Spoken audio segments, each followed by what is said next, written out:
अस्सलामुअलैकुम। अल्लाह आप लोगों को सलामत रखे, ईश्वर आप लोगों को सुरक्षित रखे।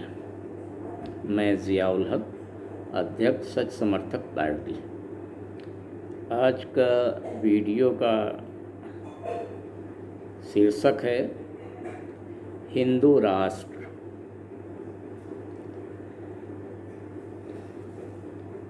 कुछ लोगों का कहना है कि 5 अगस्त 2020 को 12:44 पर सिंधु स्थान उच्चारण की गड़बड़ी से मशहूर नाम हिंदुस्तान में हिंदू राष्ट्र की नींव पड़ गई।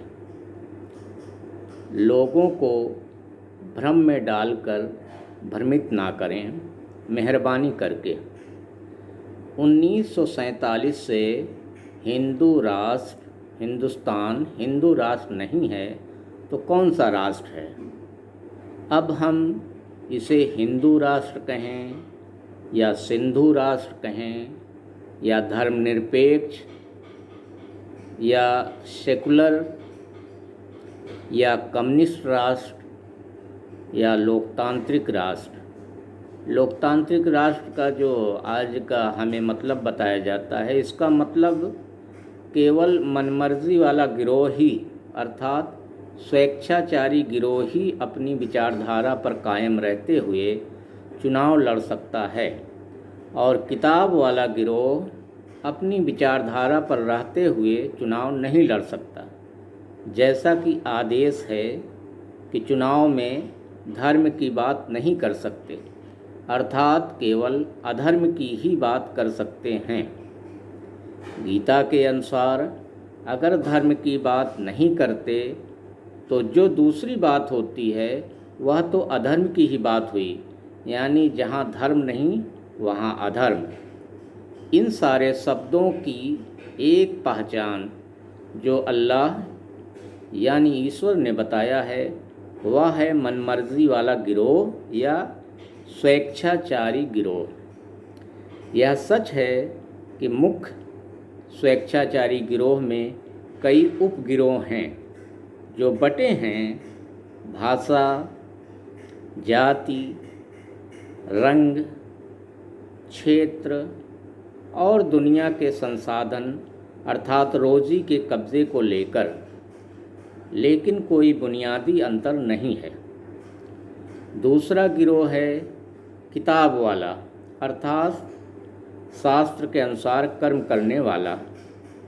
जैसे पुलिस, जब कोई पुलिस में भर्ती होकर शपथ लेता है पुलिस रेगुलेशन के अनुसार कर्म करने की, तो वह स्वेच्छाचारी कर्म अगर करेगा तो वह अपराधी ठहरेगा, फिर उसके वेतन पर भी सवाल खड़ा हो जाएगा।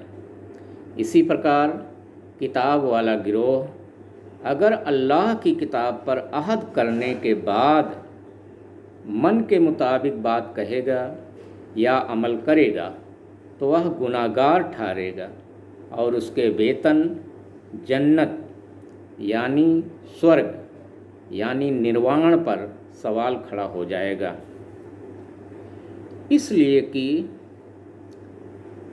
इसलिए किताब वाले यानी शास्त्र वाले गिरोह की यह जिम्मेदारी बनती है कि वे लोगों के सामने सच को लाएं और अपने भाइयों को जहन्नम अर्थात नरक में जाने से बचाने के लिए अल्लाह यानी ईश्वर का सिलेबस, पाठ्यक्रम यानी निशाब सामने रखें। सुनने के बाद लोगों की आज़ादी, चाहे माने या ना माने उनकी मर्जी। ईश्वर के यहाँ 2 स्थान, स्वर्ग और नरक। 20 साल के शोध के बाद वैज्ञानिकों के एक गिरोह ने सिद्ध कर दिया है कि आत्मा यानी रूह अमर है, यानी वो मरती नहीं है, सीधे यहाँ से ब्रह्मांड में जाती है और अपनी पूरी याददाश्त के साथ जाती है, यानी मेमोरी भी उसके साथ में रहती है। हिंदुस्तान समाचार पत्र में ये खबर छपी है 9 सितंबर 2019 को मदन जेड़ा द्वारा। इस बात को समझने के लिए और क्लियर करने के लिए हम एक घटना का जिक्र कर रहे हैं जो वाल्मीकि की रचना रामायण की एक घटना का जिक्र है। ये उस वक्त का जिक्र है जब श्री दशरथ जी की मृत्यु हो जाती है और उनके एक बड़े पदाधिकारी जाबाल जाते हैं वन में श्री राम जी को समझाने के लिए और लोभ देकर चाहते हैं कि वे लौट आवें अपना वचन तोड़ करके और राजा बन जाएं, राज करें। इस पर जो कुछ प्रमाण या कुछ बातें हम रख रहे हैं वो है वाल्मीकि रचित रामायण जो गीता प्रेस से छपी हुई है, जिसमें से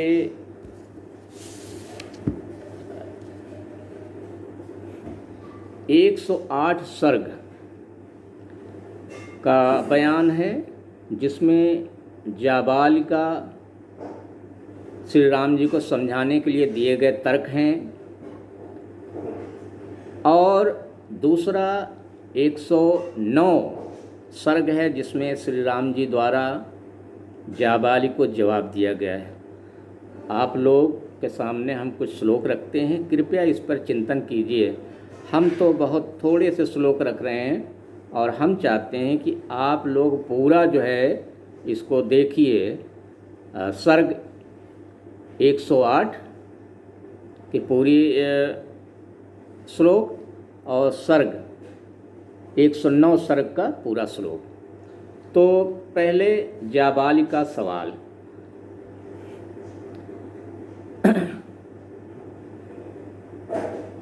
जाबाली कहते हैं समझाने के लिए, जब धर्मज्ञ श्री रामचंद्र जी भरत को इस प्रकार समझा बुझा रहे थे, उसी समय ब्राह्मण शिरोमणि जाबाली ने उनसे यह धर्म विरुद्ध वचन कहा।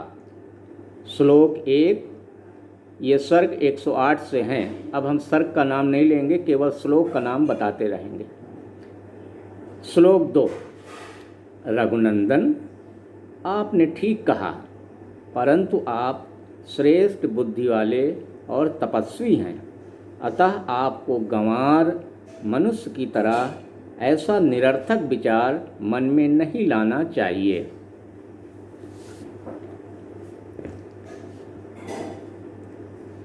श्लोक 7, अतः नरश्रेष्ठ आपको पिता का राज्य छोड़कर इस दुखमय नीचे ऊंचे तथा बहुकंटकाकीर्ण वन के कुत्सित मार्ग पर नहीं चलना चाहिए। श्लोक 13, जो मनुष्य प्राप्त हुए अर्थ का परित्याग करके धर्मपरायण हुए हैं, उन्हीं के लिए मैं शोक करता हूँ, दूसरों के लिए नहीं। वे इस जगत में धर्म के नाम पर केवल दुख भोग कर मृत्यु के पश्चात नष्ट हो गए हैं। श्लोक 17, अतः महामते आप अपने मन में यह निश्चय कीजिए कि इस लोक के सिवा कोई दूसरा लोक नहीं है, अतः वहाँ फल भोगने के लिए धर्म आदि के पालन की आवश्यकता नहीं है। ये तो कुछ सवाल जाबाली के जो मैंने आपके सामने रखे। अब आप गौर कीजिए, ध्यान दीजिएगा कि इन सवालों का जवाब श्री राम जी क्या दे रहे हैं।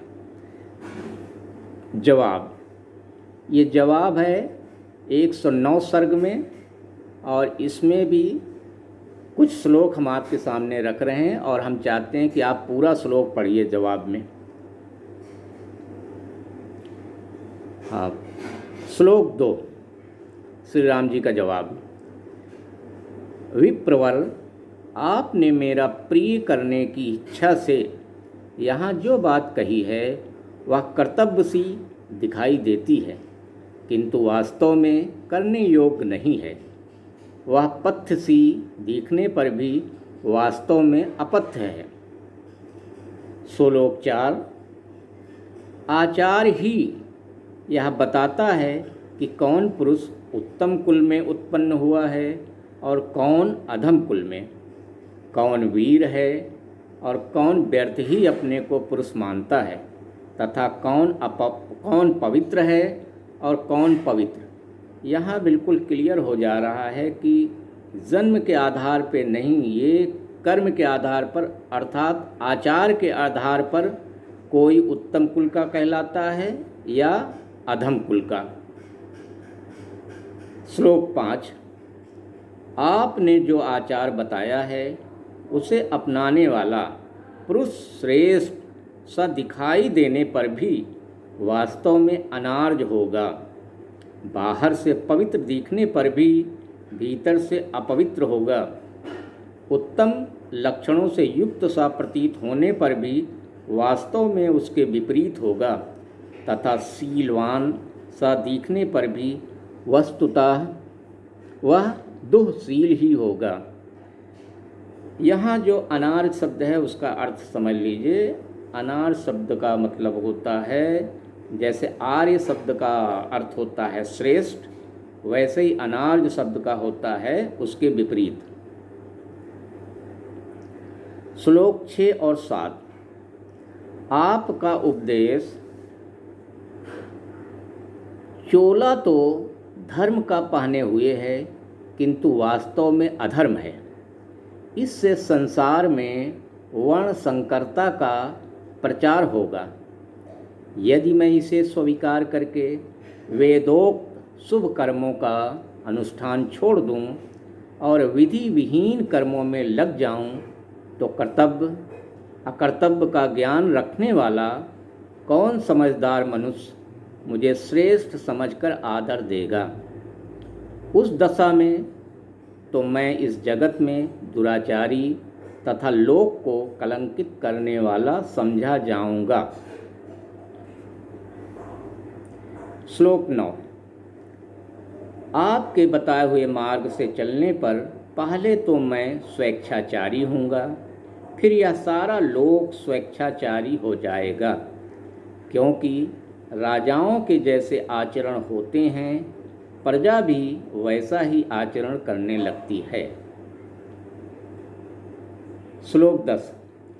सत्य का पालन ही राजाओं का दया प्रधान धर्म है, सनातन आचार है। अतः राज्य सत्य स्वरूप है, सत्य में ही संपूर्ण लोक प्रतिष्ठित है।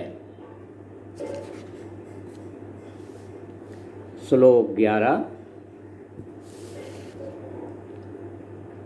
ऋषियों और देवताओं ने सदा सत्य ही आदर किया है, सत्य का ही आदर किया है। इस लोक में सत्यवादी मनुष्य अक्षय परम धाम में जाता है। अक्षय यानी जो नष्ट न होता हो, परम धाम यानी स्वर्ग यानी निर्वाण, यानी ऐसी जगह जो कभी अक्षय रहती है, जो कभी नष्ट नहीं होती है। श्लोक 12। झूठ बोलने वाले मनुष्य से सब लोग उसी तरह डरते हैं जैसे सांप से। संसार में सत्य ही धर्म की पराकाष्ठा है और वही सबका मूल कहा जाता है। श्लोक 15। एक मनुष्य संपूर्ण जगत का पालन करता है, एक समूचे कुल का पालन करता है, एक नरक में डूबता है और एक स्वर्गलोक में प्रतिष्ठित होता है। श्लोक 17। पहले सत्य पालन की प्रतिज्ञा करके अब लोभ, मोह अथवा अज्ञान से विवेक शून्य होकर मैं पिता के सत्य की मर्यादा भंग नहीं करूँगा।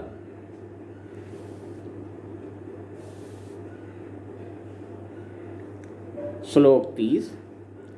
उग्र तेजस्वी राजकुमार श्री राम परलोक की सत्ता का खंडन करने वाले जाबाल के पूर्वोक्त वचनों को सुनकर उन्हें सहन न कर सकने के कारण उन वचनों की निंदा करते हुए पुनः उनसे बोले।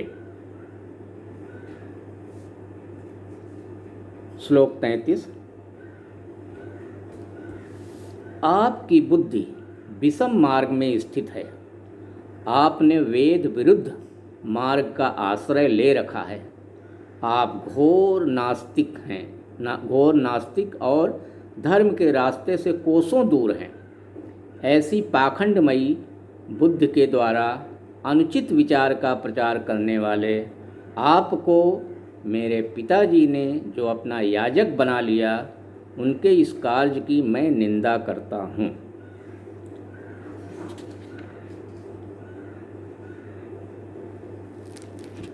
ये कुछ जवाब हैं जिसको हम समझते हैं कि हर एक इंसान को एक एक शब्द पर गौर करना चाहिए। यूं ही नहीं श्री राम जी को पुरुषोत्तम कहा जाता। आज हम 1000 रुपये के लिए भी अपने वचन को तोड़ देते हैं, 1000 रुपये की लालच में। लेकिन श्री राम जी का चरित्र देखिए कि अपने वचन के लिए उन्होंने राज का त्याग कर दिया, और जिस तरीके से जाबाल ने उनको प्रलोभन देकर के फुसलाना बहलाना चाहा और असत्य के मार्ग पर लाना चाहा और नास्तिक बनाना चाहा, वो उनका कितने अच्छे ढंग से श्री राम जी ने जवाब दिया। मैं समझता हूँ कि इस वाल्मीकि रचित रामायण की इस सर्ग 108 में जाबाली द्वारा किए गए सवाल या प्रलोभन वाले बातें और सर्ग 109 में जो श्री राम जी ने जवाब दिया है, उसका ज़रूर अध्ययन करना चाहिए। इससे ये पता चलेगा कि श्री राम जी का चरित्र कितना उत्तम कोटि का था। बात मेरी खत्म हुई। देखिए भाई, मैं इंसान हूँ, मुझसे भी गलती हो सकती है। अगर आप लोगों को कहीं लगे कि कोई बात मैंने गलत कह दिया है तो आप ज़रूर मुझे आगाह कीजिए। इंशाअल्लाह तौबा कर लूँगा। खुदा हाफिज़।